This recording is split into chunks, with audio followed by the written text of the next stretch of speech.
Assalamualaikum warahmatullahi wabarakatuh. Alhamdulillahilladzi ja'ala ni'mata haraman lin-nufus wa nuran lil-basair wa hadiyan ila jannah. Asyhadu an la ilaha illallah wahdahu la syarika lahu wa asyhadu anna Muhammadan abduhu wa rasuluhu sallallahu alaihi. Allahumma shalli wa sallim ala rasulika al-karim Muhammad sallallahu alaihi wasallam wa ala alihi wa ashabihi wa man tabi'ahu bi ihsan ila yaumiddin. Tsumma amma ba'du. Puji dan syukur senantiasa dan tidak pernah bosan-bosannya kita panjatkan kehadiran Sang Maha Pencipta Allah Subhanahu wa taala yang mana dengan limpahan karunia-Nya, rahmat-Nya, hidayah-Nya serta anugerah-Nya kepada kita semua, kita kembali masih diberikan kesempatan, kesehatan dan usia panjang oleh Allah untuk sama-sama dan senantiasa memperhatikan diri kita di jalannya dengan menjalankan segala perintahnya dan menjauhi semua larangannya. Salawat dan salam tidak pernah apabila kita haturkan kepada junjungan alam Nabi besar Muhammad sallallahu alaihi wasallam, di mana beliau telah bersabda dalam salah satu hadis, khairukum man ta'allama al-Qur'ana wa 'allama. Sebaik-baik kalian adalah seseorang yang mau mempelajari Al-Quran dan mengajarkannya kembali kepada orang lain. Bapak Ibu kaum muslimin dan muslimat yang dimuliakan oleh Allah, mari pada kesempatan subuh yang mulia ini kita kembali lanjutkan kajian tafsir kita. Kali ini kita akan melihat suratul Lail. Suratul Lail atau juga dinamakan surat Wal-Lail atau juga dinamakan dengan surat Wal-Lail idza yaghsha. Jadi surat Al-Lail ini punya 3 nama. Pertama Al-Lail, kedua pakai kata Wal-Lail, dan yang ketiga nama surat ini adalah ayat pertama dari ayat ini, Wal-Lail idza yaghsha. Jadi ada 3 nama untuk surat ini jika kita merujuk ke dalam kitab tafsir. Allah Subhanahu wa taala bagaimana di dalam surat Al-Quran kembali atau di dalam surat Asy-Syams kembali Allah Subhanahu wa taala bersumpah demi masa di dalam ayat ini ya. Yang pertama Allah Subhanahu wa taala bersumpah demi waktu malam, walaili idza yaghsha, dan demi waktu malam ketika cahaya menutupinya, wan nahari idza tajalla, dan demi waktu siang yang cahayanya itu terang benderang. Jadi malam meskipun secara bahasa lawan daripada siang, keadaan waktu di mana sinar matahari redup sehingga waktu itu gelap maka disebut lail. Tapi kalau kita lihat dalam fikih atau di dalam ayat Al-Quran yang lain, dalam pandangan syariat ini secara makna bahasa, tapi dalam pandangan syariat malam itu pada saat mega merah sore hari masih kelihatan, dan kemudian kita disuruh sama Allah Subhanahu wa taala berbuka puasa, itu disebut malam juga. Misalnya di dalam surah Al-Baqarah Allah Subhanahu wa taala berfirman, wa atimul summa atimmus siyama ilal lail, sempurnakanlah ibadah puasa kamu sampai malam hari. Jadi kita kan buka puasa itu bukan sampai tenggelam total matahari, gelap total baru kita buka puasa, bukan itu rujukannya. Tapi ketika Allah mengatakan summa atimmus siyama ilal lail, kemudian sempurnakanlah puasamu sampai waktu malam, malam ini dalam pandangan syariat masuk waktu malam itu ketika matahari mulai tenggelam, meskipun masih terang benderang, masih nampak mega merah di petang hari. Nah itu sudah disebut dengan malam, waktu malam di dalam pandangan syariat. Tapi kalau bahasa malam itu sudah pekat ya, secara bahasa Arab maka disebut di sini wal-laili idza yaghsha, demi waktu malam. Allah Subhanahu wa taala bersumpah demi waktu malam ketika cahayanya meredup, yaghsha, ditutup, meredup sehingga tidak nampak apapun. Ya itu berarti Allah Subhanahu wa Ta'ala pada ayat ini merujuk makna malam secara bahasa, bukan makna malam secara syariat. Karena makna malam secara syariat tenggelamnya matahari meskipun pada saat itu masih nampak mega merah di petang hari, itu makna malam secara syariat. Jadi ketika Allah mengatakan dalam ayat ini walaili idza yaghsha, maksudnya adalah waktu malam dari segi bahasa, ketika cahayanya redup sehingga tidak nampak apapun. Begitu juga Allah Subhanahu wa Ta'ala kemudian bersumpah wan nahari idza tajalla, demi waktu siang yang cahayanya itu terang benderang, tajalla, yang nampak terang benderang. Jadi Bapak Ibu, dua satuan waktu ini kita karena sering terjadi dalam kehidupan kita, ya, jadi kita tidak bisa lepas dari dua kesatuan waktu itu. Nah, sekarang sebentar lagi kita akan berada di siang atau pagi hari, nanti beberapa jam, 10 atau 12 jam kemudian kita sudah malam hari lagi, seperti itu. Jadi karena fenomena ini selalu dihadapi oleh manusia menganggap siang dan malam ini biasa saja, tidak ada tanda-tanda kebesaran Allah Subhanahu wa Ta'ala pada waktu siang maupun di waktu malam hari. Padahal kalau kita baca firman Allah Subhanahu wa Ta'ala yang lain, Allah Subhanahu wa Ta'ala suruh mikir kita itu, seandainya Allah Subhanahu wa Ta'ala menjadikan siang itu sepanjang masa, nah bagaimana kehidupan manusia itu? Qul ara'aytum in ja'ala lakumul nahara sarmadan ila yaumil qiyamah man ilahun ya'tikum bilailin taskununa fihi afala tubsirun. Bagaimana pendapat Anda seandainya Allah Subhanahu wa Ta'ala menjadikan siang itu sepanjang masa, sepanjang waktu, tidak ada waktu malam, setiap hari siang, 24 jam siang. Man ilahun, tanya Allah, siapa Tuhan ya'tikum bilailin, yang bisa membuat malam, taskununa fihi, kemudian di waktu malam itu kita istirahat, kita rebahan.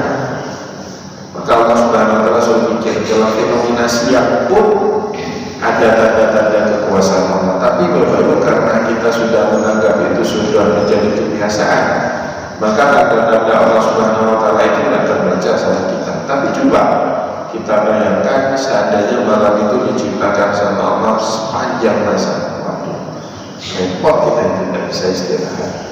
Begitu juga kata Allah Subhanahu wa Ta'ala di dalam ayat tadi, Qul ara'aytum in ja'ala lakumul laila sarmadan ila yaumil qiyamah man ilahun khairullahi ya'tikum bidiya.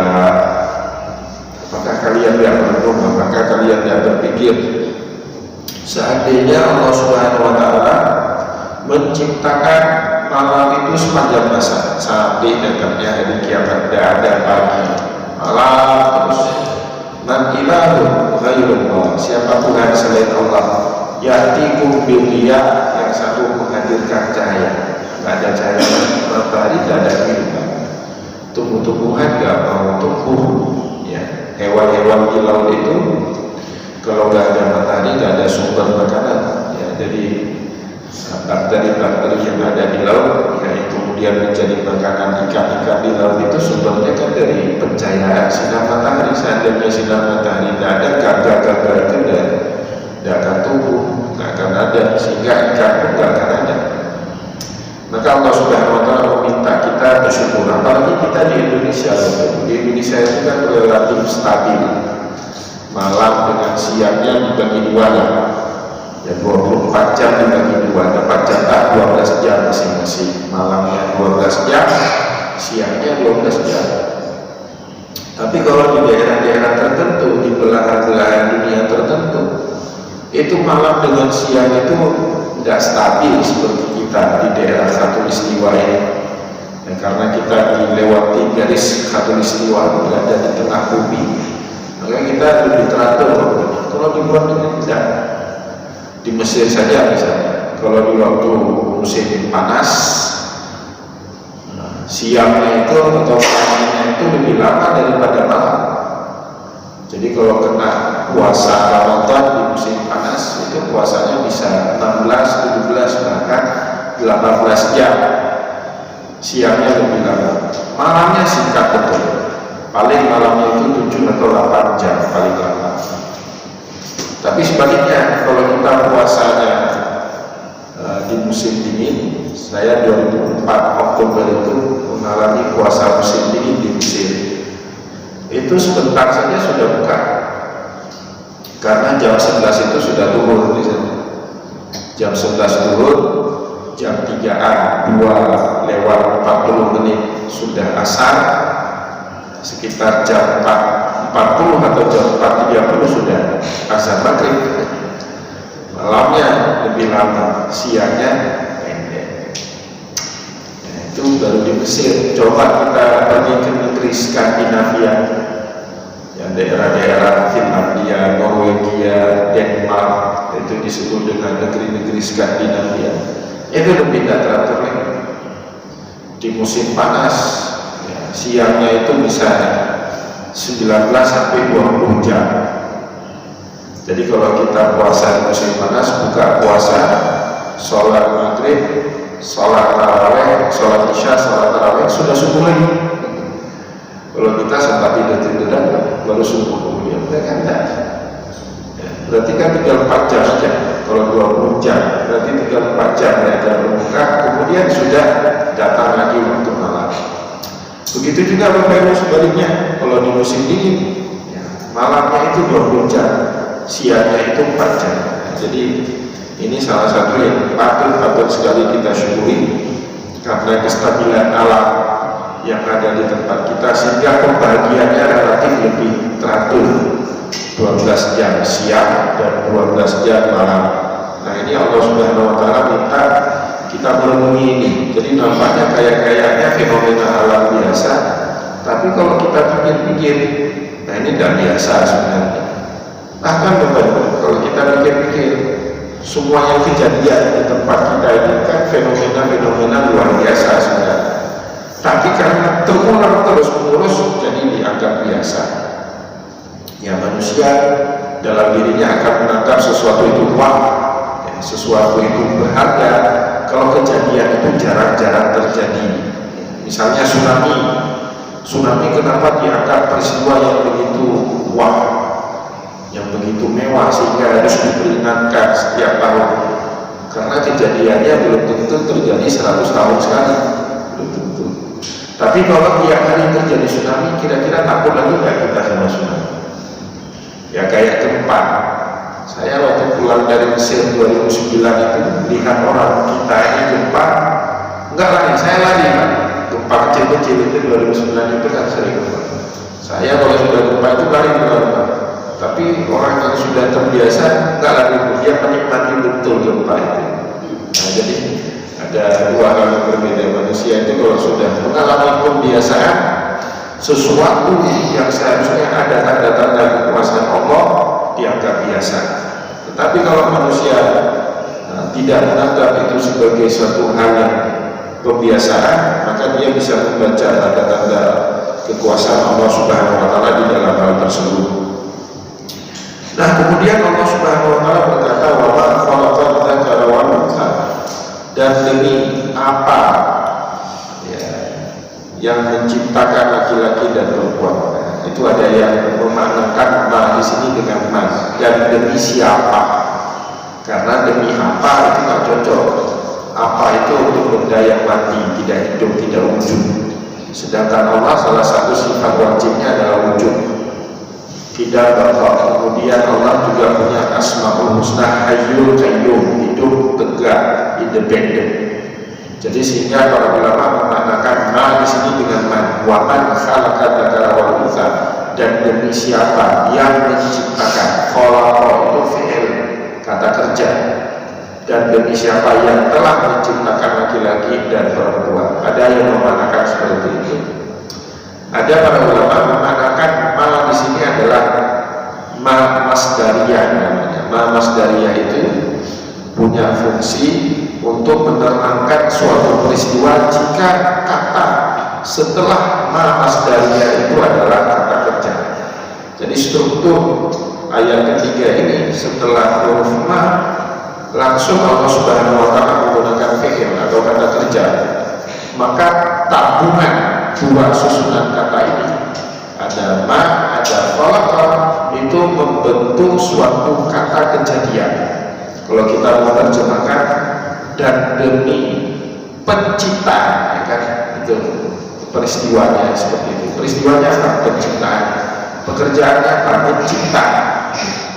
Mencipta itu pekerjaan. Sedangkan mencipta itu kata kerja, sedangkan penciptaan itu kejadian atau masdar, kata kerja yang kemudian dibendakan. Nah, Allah Subhanahu wa Ta'ala di dalam ayat ini juga mengatakan wa ma khalaqat dzakara wal untha, demi penciptaan laki-laki dan perempuan. Inna sa'yakum lasyatta, usaha manusia itu beragam-ragam. Nah, ini coba Bapak Ibu perhatikan ayat ini. Allah Subhanahu wa Ta'ala menggunakan keragaman sebenarnya.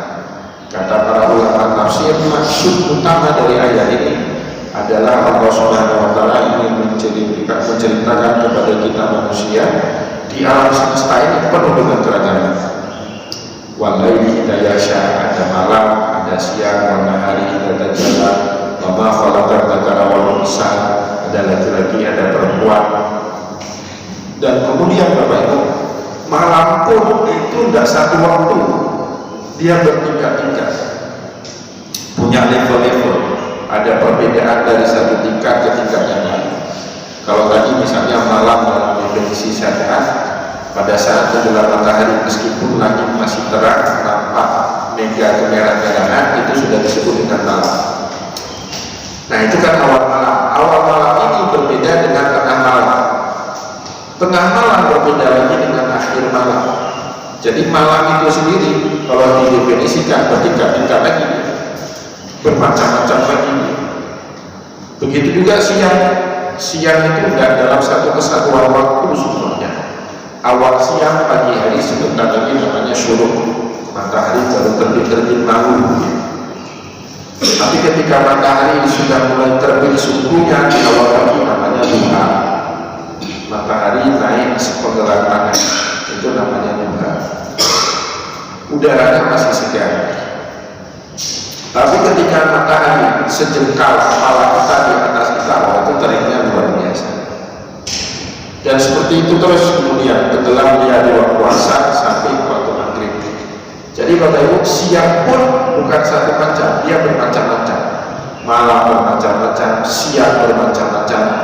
Begitu juga karakter laki-laki dan perempuan bermacam-macam. Allah Subhanahu wa Ta'ala bersumpah demi penciptaannya yang macam-macam itu. Ya, laki-laki dengan perempuan beda, secara tabiat fitrahnya memang beda. Anak laki-laki kalau dihadapkan kepada dia pistol, permainan atau mainan pistol dengan boneka, pasti yang laki-laki pilih pistol. Kalau perempuan dihadapkan kepada dia boneka dan pistol, pasti dia akan memilih boneka, itu perempuan. Tapi laki-laki pun bermacam-macam, karakter wataknya juga bermacam-macam. Ada yang senang pistol, ada yang senang bola, ya kan? Ada yang senang main petak umpet, bermacam-macam karakternya. Begitu juga perempuan, karakternya bermacam-macam. Nah, Allah Subhanahu wa Ta'ala bersumpah demi penciptaannya yang bermacam-macam ini. Maka kemudian ayat keempat Allah Subhanahu wa Ta'ala mengatakan inna sa'yakum lasyatta, sesungguhnya usaha manusia itu beraneka ragam, bermacam-macam, banyak sekali.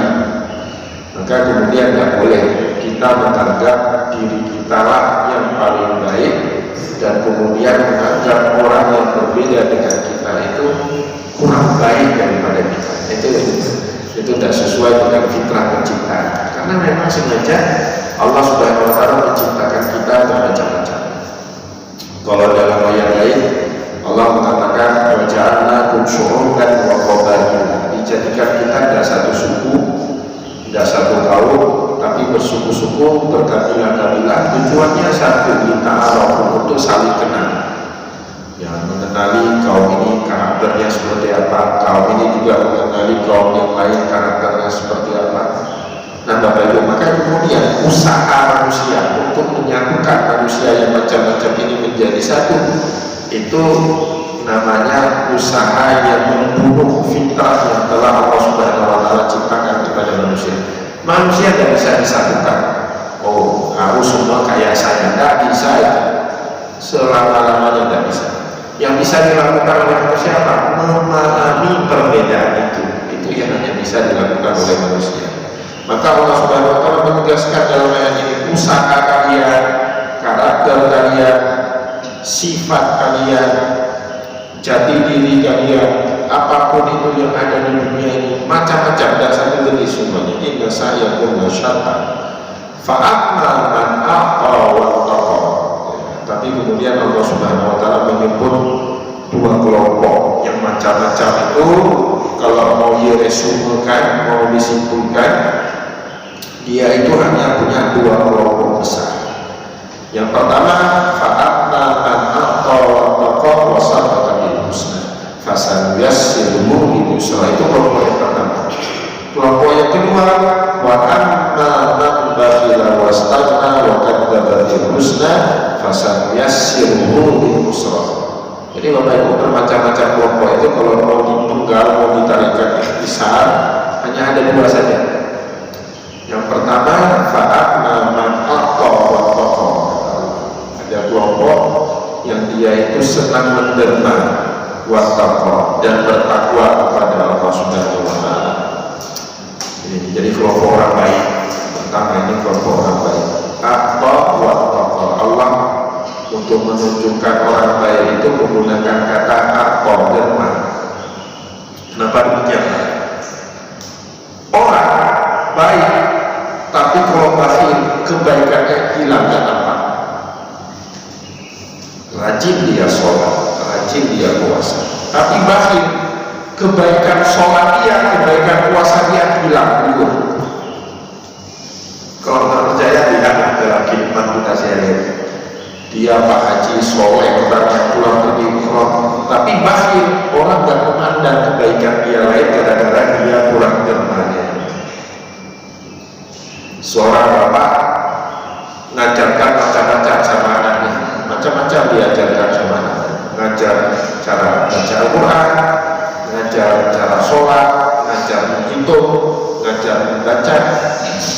Tapi anaknya minta sepeda sama bapaknya, Pak beliin dong sepeda. Si bapak bilang nggak ada uang, padahal bapaknya banyak duit, nggak ada uang.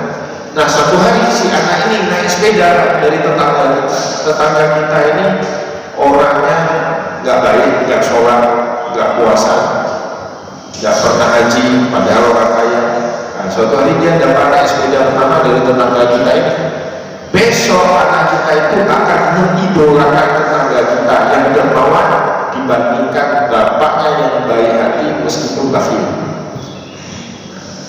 Jadi semua kebaikan manusia Bapak Ibu sirna kalau dia tidak punya sifat kedermawanan.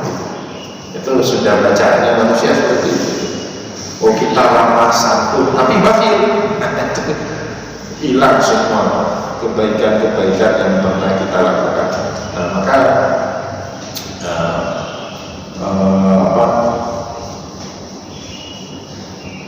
di dalam budaya Cina, di dalam ajaran Konghucu, Konfusianisme, dalam ajaran Konfusianisme itu ada namanya Hongchua. Hongchua itu kalau kita mampu, kita nggak bayar, cuan kita hilang. Cuan itu, keuntungan itu diyakini Pak dalam ajaran Konfusianisme. Maksudnya kita berobat kalau kita orang mampu, tapi kita cari gratis. Nah itu cuan kita itu hilang. Udah kaya raya tapi mau tetap cari gratis, nah itu cuan kita hilang. Tapi sebaliknya kalau ada orang miskin sekarang mau berobat nggak ada uang, tapi orang kemudian membayari dia, nah itu cuannya ada. Kita membayari orang nggak mampu untuk berobat, itu kata orang Cina dalam ajaran Konfusianisme itu cuannya tinggi, itu orangnya cuannya tinggi, beruntung selalu itu. Maka orang Cina itu Bapak Ibu meskipun hidupnya hemat atau bahkan terkesan bakhil, orang Cina itu untuk dirinya, tapi untuk membantu orang lain kadang-kadang Cina itu lebih dermawan daripada itu. Kenapa? Yang dikejar itu dalam keyakinan Konfusianisme, jualnya itu yang dikejar. Nah, jual itu dalam bahasa agama kita namanya keberkahan. Jadi kalau ada orang nggak mampu, lapar, udahlah bantu terus, itu nanti berkali-kali lipat Allah Subhanahu wa Ta'ala kasih berkah dalam harta kita itu. Cuma jangan tanya bagaimana dan kapannya, itu jangan tanya itu. Itu kan yang kita sepakati kemarin dalam pengajian sebelumnya. In ahsantum li anfusikum wa in asatum falah. Jika Anda berbuat baik, maka sebenarnya Anda itu berbuat baik untuk diri Anda sendiri. Tapi sebaliknya, jika Anda buat buruk, sebenarnya Anda jahatin diri Anda sendiri. Oh, berarti saya buat baik sama orang, menyantuni orang, maka kebaikan itu nanti suatu hari akan balik ke saya. Cuma jangan pernah tanya kapan baliknya itu. Juga jangan pernah tanya bagaimana Allah Subhanahu wa Ta'ala membalikkan kita santuni orang lain. Itu jangan tanya. Bahwa itu pasti ya. Yang jangan tanya itu bagaimana dan kapannya. Nah, itu benar. Maka kemudian Allah Subhanahu wa Ta'ala menggunakan kata atau orang yang mendermakan hartanya untuk mengkualifikasi orang baik. Jadi kalau orang baik sebaik apapun, kalau dia pelit, maka semua kebaikannya itu tidak nampak. Tapi Bapak Ibu, ada orang jahat, bajingan ini orang, tapi dermawan, semua kejahatannya tertutupi dengan kedermawanannya. Ya kan? Nah, saya sering itu pilkada itu, setiap pilkada itu kan rata-rata kan nipu-nipu itu, politikus kita kan nipu-nipu. Tapi biasanya masyarakat kita akan milih ya calon anggota dewan yang paling dermawan, dia akan milih. Meskipun dia tahu ini nipu-nipu orang ini, programnya itu tipu-tipu semua. Tapi kenapa yang paling dermawan? Karena dengan kedermawanan itu semua tipu-tipu dia dianggap gak ada. Nah, itu sudah menjadi tabiat manusia. Maka Allah menggunakan kata ini, fa'amma man a'ta, barang siapa yang mendermakan hartanya dan dia bertakwa kepada Allah Subhanahu wa Ta'ala. Nah, maka dipuji sama Allah dengan kata takwa. Derma harta, tapi ada takwanya. Jangan derma harta dari harta-harta yang gak jelas, ya, dari curi, korupsi, kemudian bagi-bagi duit, itu bukan derma itu derma betul, tapi nggak didasarkan oleh nilai ketakwaan. Malingin duit rakyat, ada kan orang sebagian dia gelembungkan, itu kalau kita lihat laporan keuangan pemerintah daerah itu kan macam-macam kan. Ya, dia gelembungkan dana, ada dia buat banjir, betul memang di daerah itu ada banjir. Tapi banjir yang terjadi di daerah itu tidak separah yang dia laporkan. Misalnya banjirnya cuma menderita kerugian 20 miliar, tapi dibuat macam-macam laporannya sehingga bisa mencairkan dana 80 miliar atau di markup dananya. Kemudian orang itu berdalih, ini kan duitnya kita ambil buat kesejahteraan rakyat juga. Itu gimana cara mikirnya itu buat kesejahteraan? Anda malingin duit rakyat, kemudian Anda bagi untuk kelompok-kelompok Anda saja. Mana Anda untuk semua rakyat Anda bagi itu? Untuk orang-orang yang dekat dengan Anda bagi itu. Maka kemudian kata Allah, derma ini harus dasarnya nilai-nilai takwa. Nggak boleh malingin duit rakyat kemudian menggunakan itu untuk derma, nggak boleh itu. Jadi harus nilai-nilai ketakwaan. Nah, semua orang kan menjadi bantuan sosial, jatah 350.000, potong sana sini, dapatnya jatahnya 280.000. Itu nggak kali betul itu, rakyat yang terjepit. Ini maka harus takwa kepada sadar. Wasadaqatul husna, dan dia membenarkan semua janji-janji baik. Al-husna itu kebaikan. Jadi dia percaya semua baik akan kembali yang baik, semua yang kita kerjakan buruk akan kembali yang buruk. Ini orang non-muslim aja percaya ada yang namanya karma. Orang Hindu itu percaya ada yang namanya karma. Yang mengherankan jika ada orang Islam tidak percaya itu. Maka kata para ulama, wasat dan husna, maksudnya dia dia membenarkan semua perbuatan baik yang jika dia lakukan akan kembali kepada dirinya. Ada ulama yang mengatakan dia mempercayai nama-nama Allah Subhanahu wa Ta'ala yang husna. Allah itu kan memperkenalkan dirinya punya 99 nama. 99 nama Allah Subhanahu wa Ta'ala itu disebut dengan Asmaul Husna. Ada juga ulama mengatakan wasadatul husna, maknanya dia membenarkan semua janji-janji baik Allah. Kalau dia melakukan ini janji Allah ini, dia percaya itu, dia melakukan itu, maka dia akan mendapatkan apa yang dijanjikan Allah Subhanahu wa Ta'ala. Kata Allah, orang-orang yang kelompok pertama ini fasanuyassiruhu lil yusra, hidupnya itu mudah, lapang. Nah, nanti Bapak Ibu bisa periksa dan ayat Al-Quran macam-macam seperti itu. Orang baik Bapak Ibu, ya, maka hidupnya akan lapang, mudah hidupnya. Ya, nggak akan sengsara orang baik. Oh, kenapa ada orang baik kemudian sengsara hidupnya? Kata para ulama kajian tasawuf, kata para ulama tasawuf, boleh jadi bapak-bapaknya dulu itu adalah orang yang nggak baik, sehingga ketularan kepada dia yang nggak baik ini, meskipun dia berusaha menjadi orang baik. Tapi apakah kemudian dia nggak mau lagi menjadi orang baik? Gara-gara itu benar. Dia harus tetap menjadi orang baik, karena boleh jadi kebaikan dia itu akan menjadi berkah untuk anak dan keturunan yang kelak.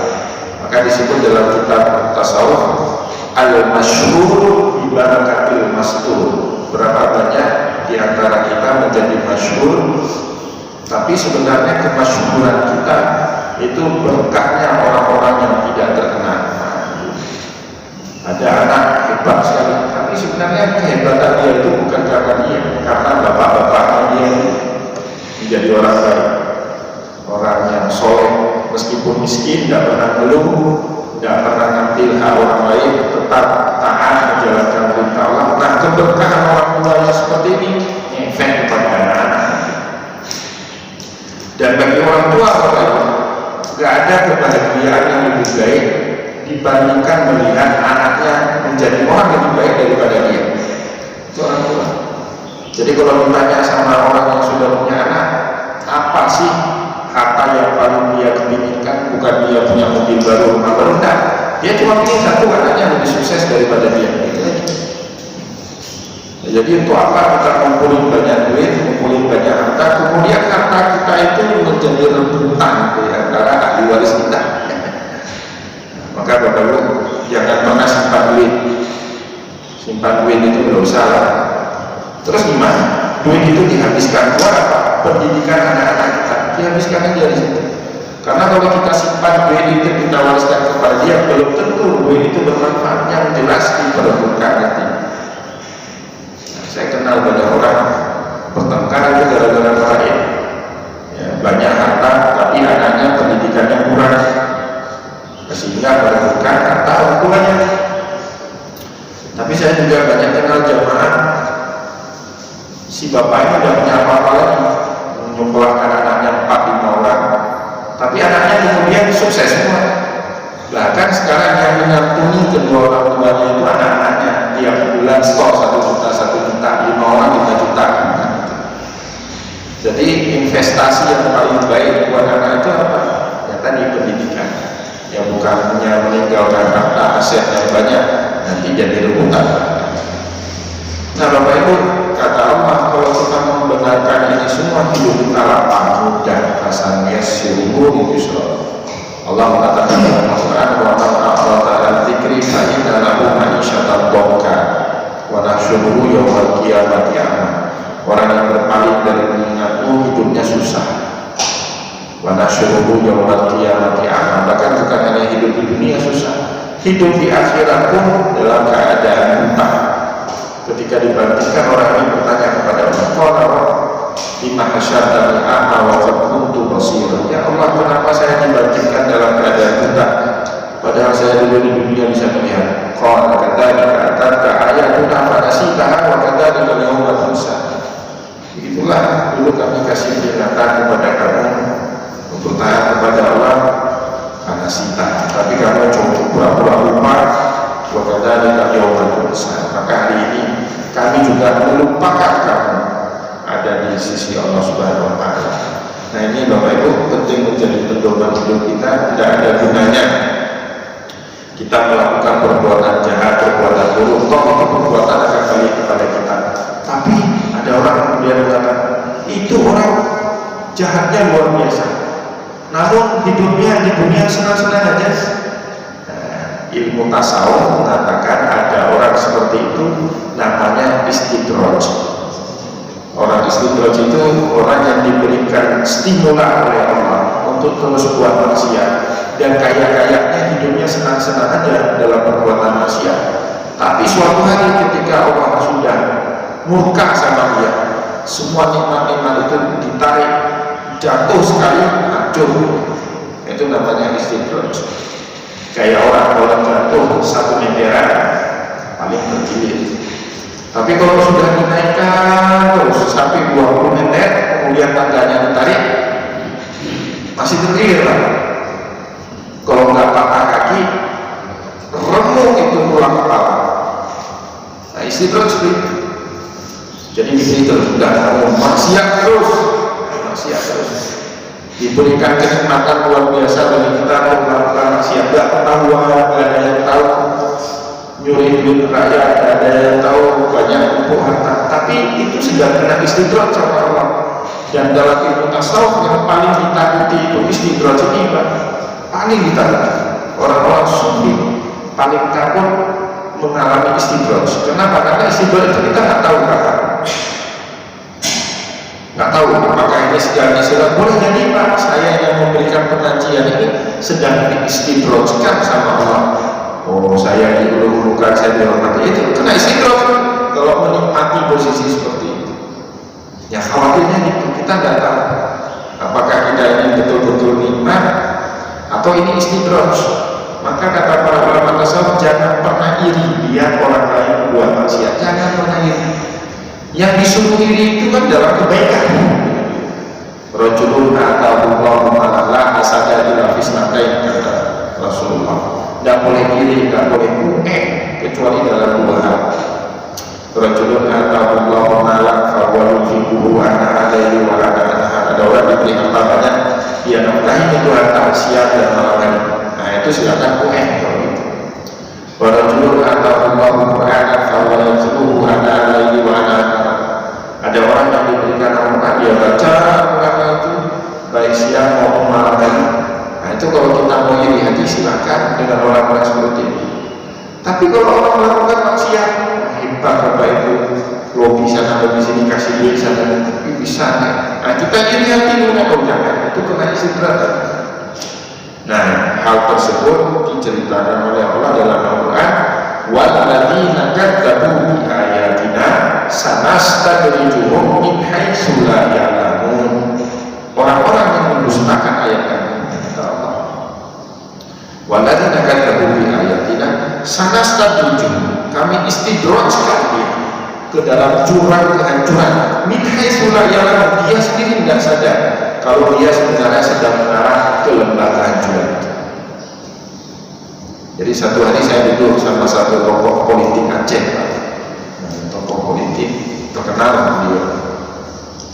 Ada satu acara duduk, nah di situ acara itu banyak pejabat dan anak-anaknya juga bawa. Ya, bapak itu bilang, coba lihat, bapaknya hebat, anaknya itu mantan kena sabu-sabu.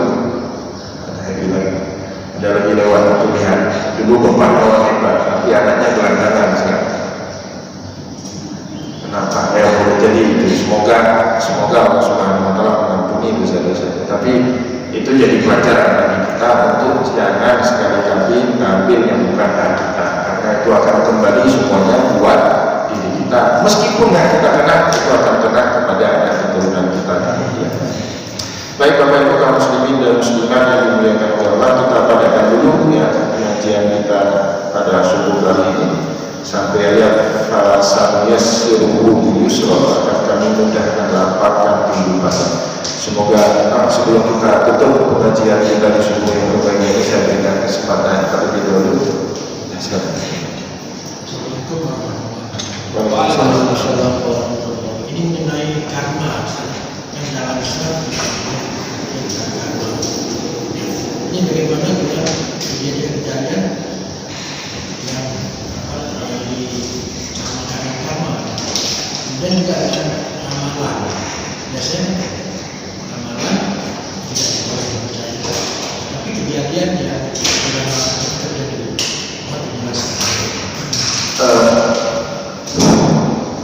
apa yang saya terangkan tadi mirip-mirip meskipun tidak serupa dengan karma. In ahsantum ahsantum li anfusikum wa in asatum falaha. Itu mirip-mirip dengan karma tapi tidak sama dengan konsep karma. Karma itu ini Pak. Dalam agama Hindu ada yang disebut dengan karma. Karma itu apa? Hidup kita ini bukan hanya di dunia ini. Jadi ini bukan hidup sekali saja. Kita itu hidup berulang-ulang kali. Itu karma. Kalau dalam kehidupan pertama kita buat baik, maka dalam kehidupan berikutnya kita menjadi manusia yang lebih baik. Itu karma dalam kehidupan berikutnya. Jadi saya meninggal dunia, mati, nanti saya hidup lagi. Maka orang Hindu itu sering bawa ke pendetanya, ini anak saya siapa? Kemudian pendetanya itu melamar, oh ini jelmaan nenek kamu yang kelima dulu. Jadi lagi-lagi dalam bentuk wujud cucunya. Nah itu karma meyakini seperti itu. Kalau kita hidup ini baik pertama, kehidupan kedua akan menjadi lebih baik. Atau kehidupan pertama baik, kehidupan berikutnya bahkan kita bisa diangkat menjadi dewa. Itu kan kayak cerita Ganesha. Ganesha itu seekor gajah, tapi dia gajah yang berbeda dengan gajah-gajah yang lain. Dalam kitab Mahabharata yang diceritakan itu Ganesha. Ganesha itu tahu dewa Hindu yang bentuk badannya manusia, tapi mukanya gajah. Lambang TB, nah itu Ganesha. Jadi ada seekor gajah, dia nggak hidup dengan kelompok lain. Kalau kita lihat gajah kan hidupnya berkelompok ya. Ada kelompok besar mana-mana dengan kelompok itu. Nah satu ekor gajah ini dia kerjanya dalam gua bertapa, diceritakan dalam kitab Mahabharata seperti itu. Sehingga suatu hari petapaan dia itu begitu panjang, begitu lama, ini menggugah Krishna. Krishna itu tergugah hatinya, di negeri kayangan itu tergugah hatinya. Kemudian Krishna turun ke dunia, tanya sama Ganesha, tanya sama ekor gajah itu, gajah, kamu kenapa nggak hidup seperti gajah-gajah yang lain bergaul? Si gajah ini jawab, Krishna, Dewa Krishna, saya tidak minat lagi untuk hidup dalam kehidupan ini. Saya kepingin selalu bersama. Oh, kalau seperti itu silakan mengajukan permintaan. Pasti saya kabulkan kata Krishna. Nah, dijawab kemudian sama gajah itu, baik kalau itu diizinkan, saya minta dalam kehidupan berikutnya saya ini bisa menjadi anaknya Krishna. Jadi dalam kehidupan berikutnya si gajah itu lahir, Krishna singkat cerita dia menikah dengan seorang dewi. Hasil pernikahan Krishna dengan seorang dewi ini lahir seorang anak. Anaknya itu bentuk fisiknya manusia, tapi mukanya gajah. Siapa dia? Ganesha. Kenapa Ganesha bisa menjadi dewa padahal dia dulu seekor gajah? Karena kompensasi terhadap kesalehan dia dalam kehidupan yang pertama. Itu karma seperti itu. Sebaliknya kalau kita jahat dalam kehidupan pertama, boleh jadi nanti kita menjadi hewan-hewan yang bahkan hewan-hewan itu dianggap hina sama manusia. Dalam kehidupan pertama kita suka zina, suka curi orang. Dalam kehidupan kedua kita boleh jadi ayam, disembelih sama orang Islam, gitu. Itu karma, itu kan keyakinan karma. Tapi konsep hal jazaa'ul ihsan illa ihsan, balasan yang baik adalah juga yang baik, tidak seperti karma itu. Konsep balasan yang baik menjadi baik, kalau enggak dalam kehidupan dunia ini kita peroleh, boleh jadi di negeri akhirat nanti kelak kita dapat kebaikan. Atau kalau enggak dapat di negeri akhirat, boleh jadi turunnya kepada anak kita. Jadi turunnya kepada anak kita, keberkahan orang tua itu kadang-kadang turun kepada anak kita. Jadi itu konsep balasan baik dengan kebaikan yang ada di dalam Islam. mereka mirip tapi tidak serupa dengan karma. Kalau karma kan berubah bentuk ke dalam wujud yang lain, tapi kalau ihsan ini kebaikan tetap akan diterima oleh manusia. Kita nggak akan pernah berubah bentuk, kita ini terus akan ada. Tapi yang akan ada itu bukan kita ini, bukan ini, bukan saya ini yang akan ada, ruh kita itu. Ini konsep hakikat yang manfaat ini. Kalau disebut mizan, ya, nama saya mizan, itu apakah saya fisik ini atau saya yang lain? Misalnya orang tua saya sudah lahir 7 hari belum ada nama, kemudian diberi nama. Setelah 7 hari saya lahir diberi nama saya Mizan, diberi nama Mizan. Nah, sebelum 7 hari itu siapa nama saya? Atau saya waktu bilangin ibu saya itu siapa namanya? Ya kan saya udah wujud itu, tapi saya nggak punya nama. Atau dulu waktu Allah ngajak ngomong, alastu birabbikum, kan saya sudah diajak ngomong sama Allah dulu. Bukankah saya, kamu bisa sih nggak? Bukankah saya Tuhan? Kita jawab, bala syahid. Siapa yang jawab itu? Apakah Mizan ini atau Mizan yang lain? Nah, itulah itu namanya ruh. Kita itu Pak punya ruh, dan ruh itu namanya partikel Tuhan. Nah, itu dia yang akan lestari sama, dan ini yang akan menikmati al-jazaa'ul ihsan illa ihsan. Ini yang akan menikmati semua perbuatan baik yang kita lakukan sekarang akan kembali lagi kepada si ruh ini yang akan menikmatinya. Boleh jadi nikmatnya nggak dirasakan di dunia ini, tapi dirasakan di alam kubur. Oh, nggak ketemu di alam kubur, nanti di alam akhirat ketika di dalam surga. Oh, nggak dirasakan sama ruh, tapi ruh ini punya anak keturunan, akan dirasakan oleh anak keturunan si ruh.